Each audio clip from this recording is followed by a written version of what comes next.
Hey y'all, hope y'all are doing well today on this Friday.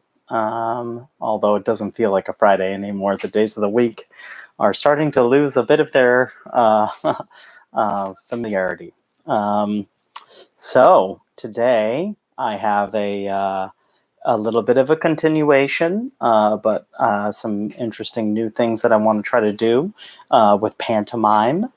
For you today. I have a class set up on a what I would call an extended pantomime. So last week we drank from some cups. I hope that you guys joined me at home. Keep in mind that when you are trying to become a better actor, it is very important as a actor to watch other actors work. So I hope that watching me do some of these exercises helps you guys focus on parts that you want to get better at. But it also really takes the courage to do it as well. So I hope that this strange format actually might encourage you guys to try a little bit more, because you don't have to get up in front of a class. You don't have to get up in front of people. Basically, what I'm asking you to do in order to interact with these acting classes or theater classes is try some of this stuff at home. Feel free to try it on your own. Go take your, whatever you're watching this on, computer or tablet or whatever, or phones, and, try these exercises in the privacy of your own room, if that makes you more comfortable. Okay. So I'm hoping that many of you are taking a shot at some of these exercises, because that's the only way that we're going to get better together as a group. Okay. So I really appreciate those of you who have been watching and keeping up with me for these videos. And I hope that you guys are taking that next step and giving some of these things a try at home. So today, you will not need any props whatsoever, like we did last week with the actual real cups and everything. This is a much simpler exercise on the prop side of things. You actually don't need anything at all but a little bit of space around yourself to pretend that you are doing this pantomime. Today's pantomime is a very, very popular introductory pantomime for a lot of students. I did this in my first semester of my first mime class that I ever took at Chico State. This pantomime has several little steps in it. It takes a little bit of time to do this pantomime, and I want you to feel free to do this pantomime in whatever ways that you actually do this activity at home. So, drum roll, here we go. I'm going to tell you guys what we're going to do. Today's pantomime is going to be the brushing your teeth pantomime. Okay, so we are going to pretend. And the great thing about this pantomime, too, is it is very easy to be done while seated or standing. So however you want to do it, but it's a very contained pantomime. You don't have to do any walking away, which is good for me because I'm trying to fit my performance into a picture frame or a video frame here for you guys. So I want to review a couple of things that are going to make our pantomimes start to look like we're really doing the thing that we are pantomiming that we are doing. Okay, these are kind of like my little reminders for myself when I'm doing pantomime. The first reminder, okay, is consistency of location. Okay, what does that mean, Zach? Okay, I can hear you guys out there. Consistency of location, or we can just refer to it as consistency. Pantomime, it is very important that when, okay, I'm going to get myself warmed up here for a second, or at least ready in a more, I'm going to sit on the edge of my seat so that I can have my my performance as grounded as possible. But what I'm suggesting is that we go through the steps of brushing one's teeth, and that we will place things. The consistency of location is all about placing things. So if my faucet, let's imagine that I have a faucet that has these two little swinging handles. That's how my faucet works in my bathroom here at home. So that's what I'm going to do. Maybe you have a faucet that turns. I don't know. Okay. But we want to make sure that when we go to use that faucet and turn it on, and then perhaps, put our toothbrush underneath the water and those kinds of things, when we go back to turn that faucet off, we want to try to place that in the same place in front of us or beside us. We want to really see the objects that we are using in our pantomime in our mind's eye. Okay? So that's what I'm talking about when I'm talking about consistency of location. The objects that I'm going to use in my little brushing your teeth pantomime are, I'm going to use a faucet, I'm going to use a toothbrush, I'm going to use a tube of toothpaste, and I'm also going to use that toothbrush underneath the water that is running out of the spout of my faucet. So I'm having to keep all of those things in my mind's eye and really see them in front of me when I go through all these steps together. I hope that you guys can follow along and see some of these objects that I'm going to be pretending to use in front of you guys right now. I don't typically brush my teeth over here in my bedroom, okay, which is where I find myself today for today's video. I typically do that in the bathroom over the sink. Okay, so I'm going to pretend that I am standing, even though I am seated right now, and that the sink is right at the bottom. I'm going to perform this a little bit higher than I might in real life, just so that you guys can see at home what my hands are doing. So I'm going to pretend that my sink is right around here, around the bottom of this frame. And I'm going to place the handle of the faucet a little bit above where the bottom of the sink would be. I'm going to pretend to feel the water, because I don't like to brush my teeth with too cold of water or too hot of water. I like it kind of right in the middle. That's the most comfortable for me. And then I'm going to locate my tube of toothpaste, and I'm going to pick up a toothbrush off of the counter, which I'm going to place right beside my sink. So if my sink is sort of roughly, that's about the size of bathroom sinks, and we'll tilt that down. We'll imagine that's there. So I could imagine that my toothbrush would be on the counter right beside it. Okay, and probably my tube of toothpaste. And I'll have to use two hands in order to navigate that.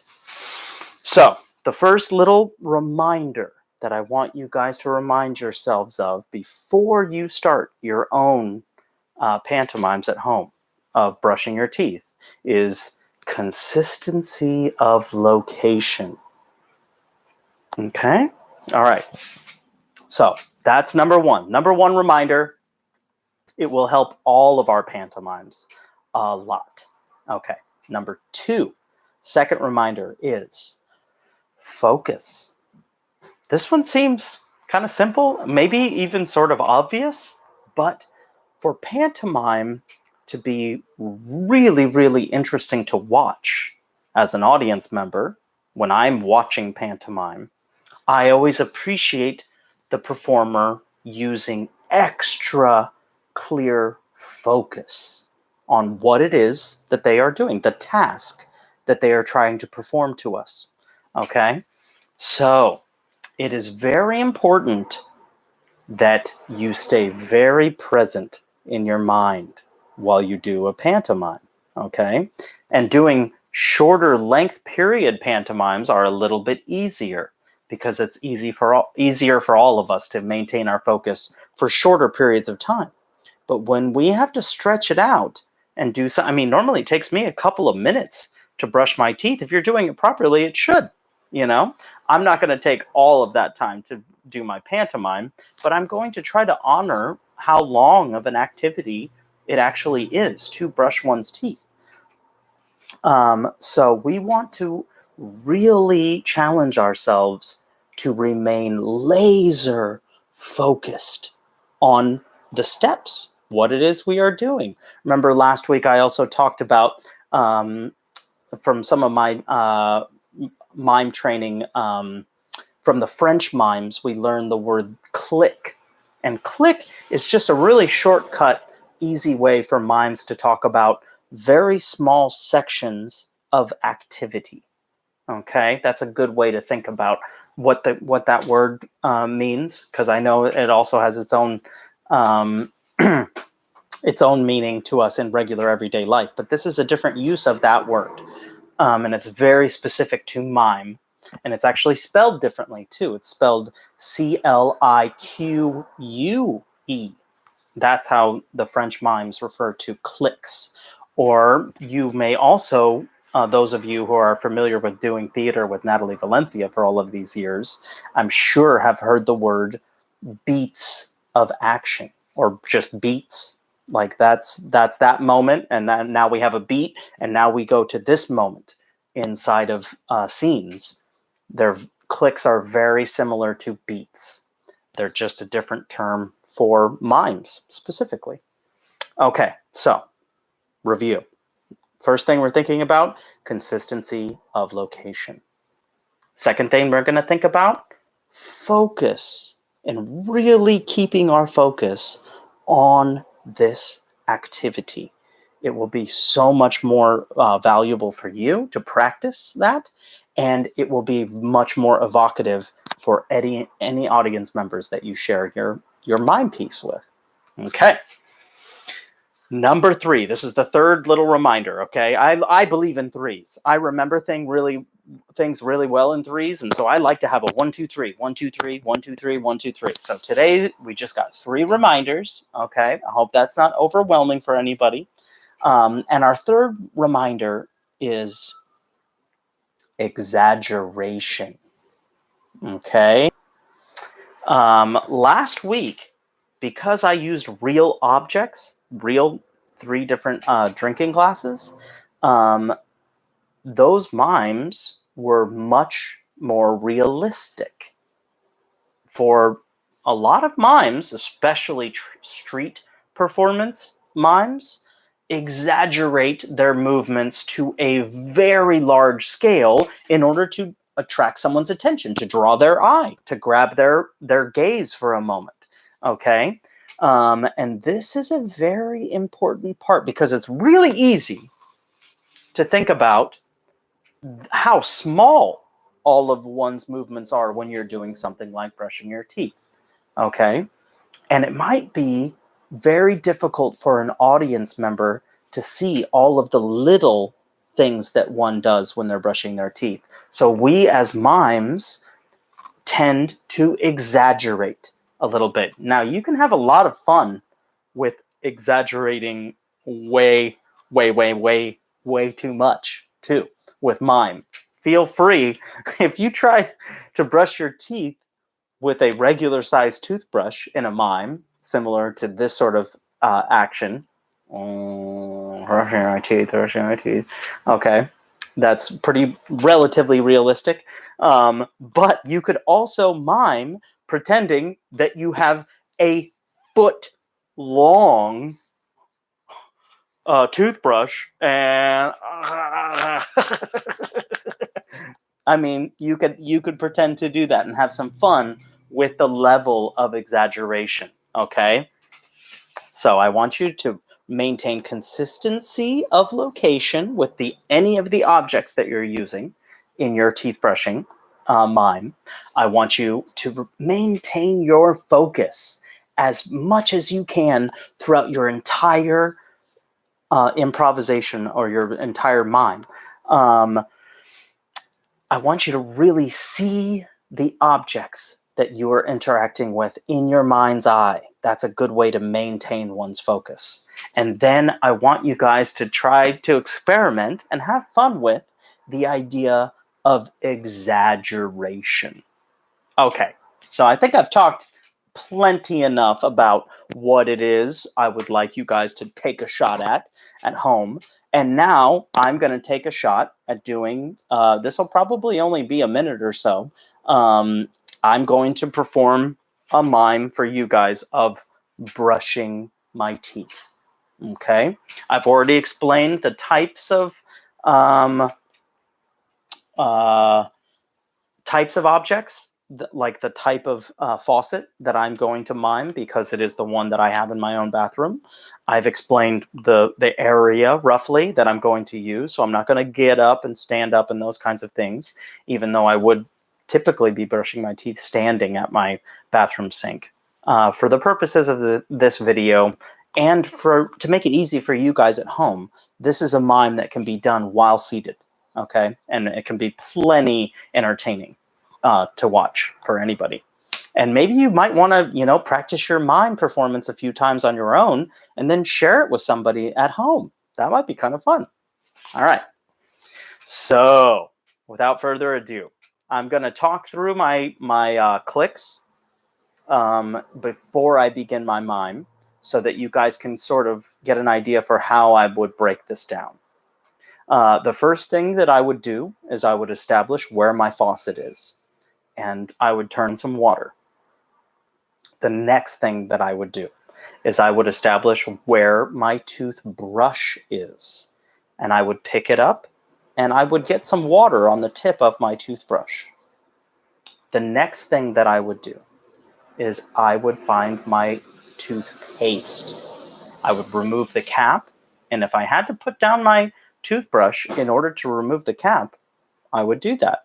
Maybe you have one that just flicks up, and if you want to mime it that way before you putting your toothpaste on your toothbrush, that's great too. Maybe you don't even have a regular toothbrush. Maybe you have an electric toothbrush, a fancy toothbrush or something like that. I don't know. That'd be interesting to mime too. You wouldn't have to move your arm as much, but you would still have to move the tip of that toothbrush around inside of your mouth. So that could be a very interesting variant for this exercise too. So think about these kinds of things. So after I put toothpaste on my toothbrush, I would typically just put my toothpaste down on the counter. And I wouldn't worry about really putting the cap back on it right away until I was done. That's typically how I do it. Then I would get a little bit more water on the tip of my toothbrush with the toothpaste and my toothbrush. And then at that point is when I actually would start brushing my teeth.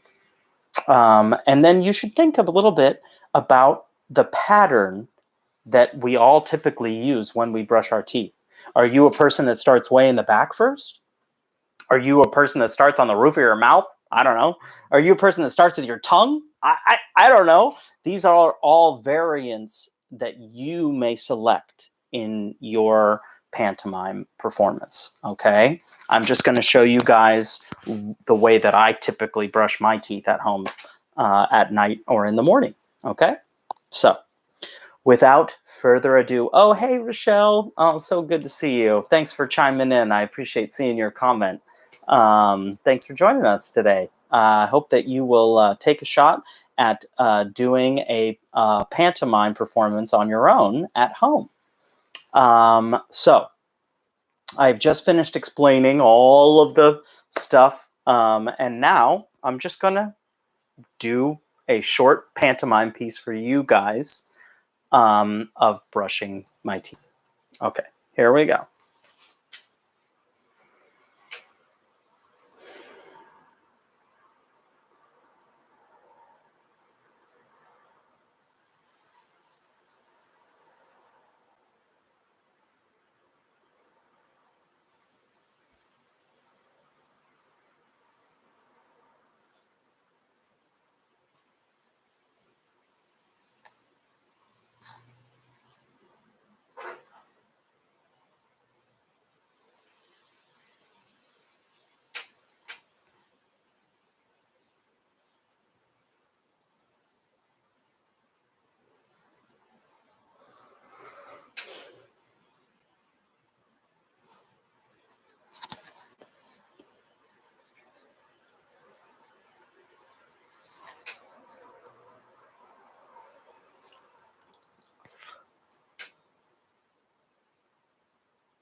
Okay.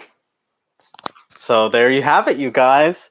That is my attempt at sharing with you the level of specificity that is really kind of fun to get into with pantomime.